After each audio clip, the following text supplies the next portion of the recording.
Talk to us a little bit about what it felt like playing for the Browns, going back to your home city, your favorite team. How'd the season go? Was it a good season for a snapper? I know you had Jameis in the building. We actually watched the AFC North Hard Knocks. Yeah, the Hard Knock shit was They fire, covered bro. the Browns. It looked cool out there. Cool. So talk to us a little bit about your season, bro. How'd it go? Did you enjoy it? It was awesome. I mean, it was a lot of like craziness, like right at the beginning.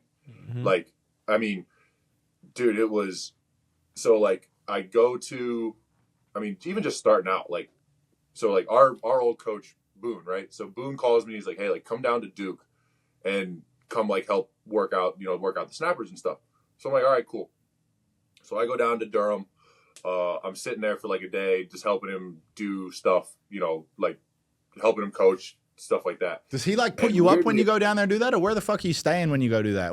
Dude, Boone, I love Coach Boone. Yeah, Boone was the man.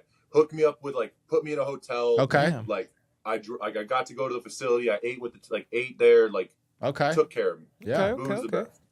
So I go to their practice, and lo and behold, there's like a Brown scout there. So Boone, like the whole time, is like, hey, like go talk to him. And I'm like, I don't, like he's busy. I'm not trying to do all that right now. But so I just go like, finally I'm like, all right, screw it. Like, what do I have to lose? So I just go up to him like, hey, like what's going on? Like just try to talk to him because I am a fan. Like, how are we going to do this year? Yada, yada, yada. And, we end up talking. He finally, like I tell him that I played in the XFL, whoop-de-woo.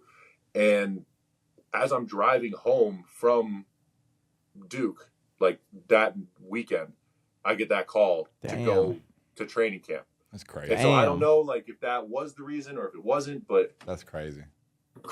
And you wasn't even going to talk to him. Wow. I know. You guys know me. I'm not one to try and bother someone. Like, right. It was, but that was crazy. So that was how I got there in the first place. And then, after the last preseason game, they cut me on that Sunday. I kind of knew that was coming. But then they're like, hey, we're going to bring you back on the practice squad. Sweet.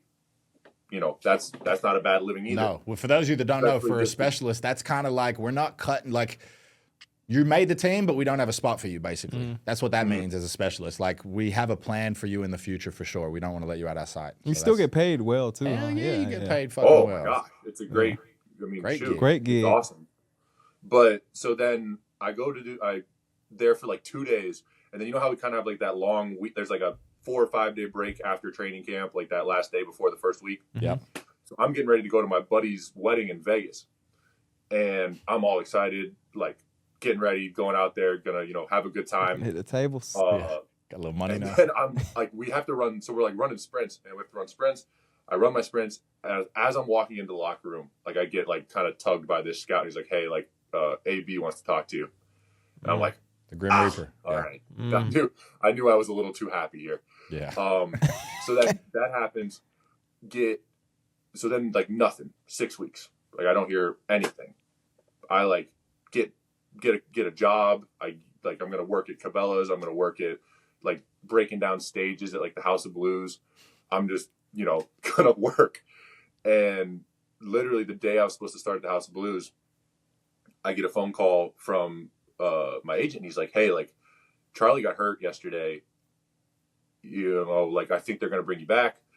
And us, like we hear that stuff, like you hear that stuff kind of all the time.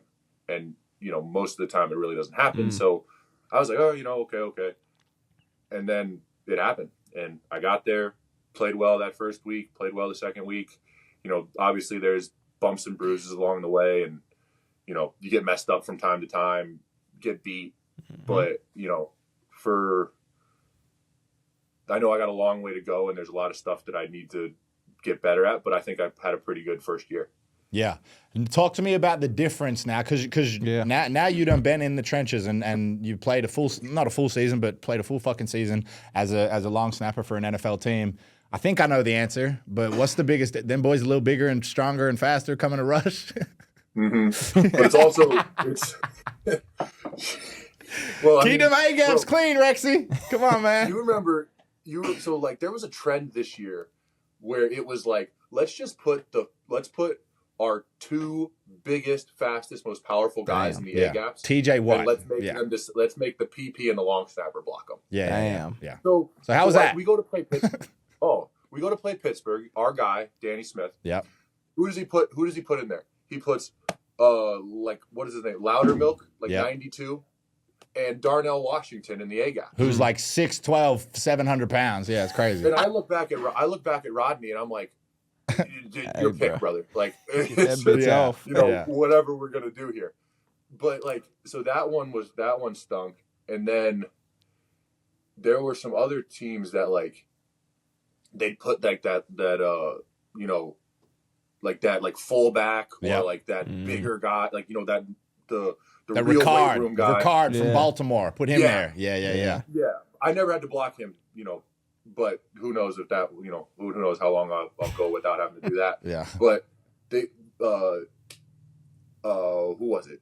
New Orleans did that. Yeah. And that dude just he was the 5 on the right side, and I was trying to get over to the 4, and he just smoked me. Yeah. Knocked me clean on my ass. And I'm okay, you know what? I got him, blah, blah, blah. I get over to the sidelines. I just they just, what the fuck are you doing? You got to get over there. I'm all right. Now, is it night and day, how much bigger and stronger those dudes are from UFL? Because, UFL, they got some dudes that interchange between the two, but not all of them. You know what I mean? My thing with it is that everyone, and I'm not saying that it's because I think our team did a good job of that. There were a lot of, I'm talking about the Brahmas. Yeah. But as in the NFL, those dudes fucking care about special teams. It doesn't matter. Yes. It doesn't matter if it's you're the guard on punt or the wing, or if you're on punt return and it's hold up, that dude is giving everything. He's 100% effort all the time. And that's the one thing where you could kind of tell if it was a hold up, in the UFL, where real kind of brother-in-law in a little bit. Yeah. Where so I think that was probably the difference, was just there was no playoff. Yeah. Everyone just whipped.